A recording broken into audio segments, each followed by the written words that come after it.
Welcome to After Hour, a podcast where a journalist retains a lawyer to solve societal problems. Because sometimes knowing why isn't good enough. We need to know what we can do. Sometimes we need more than truth.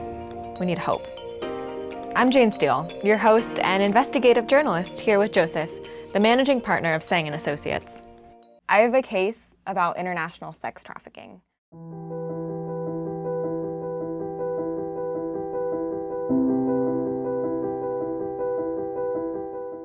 It actually took place a while ago, back in 2005, when a Korean couple who owned and operated a chain of brothels in Queens, New York, tried to actually bribe an undercover NYPD detective to protect their business. Wow. The thing is, he accepted. On March 8th, 2006, they were discovered during the investigation to be accepting bribes, and they were arrested and charged with police corruption. They then went on to find between 2 and 8 prostitutes in Queens. These were women brought from Korea and recruited.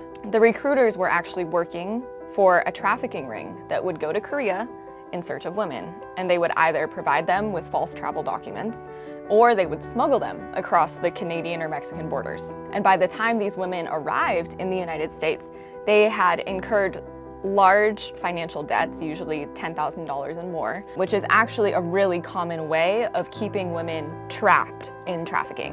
When you zoom into this particular story about these women who came from Korea and were trapped in brothels and then taken into the court system with a question mark at the end. Are they victims? Are they not? That is not okay. Because these women were lied to, they're stripped of their identities, passports are taken, money's taken, and they are coerced or forced into work that they might not want to do. I think that we need to seriously consider decriminalization. Why don't we actually say this isn't illegal?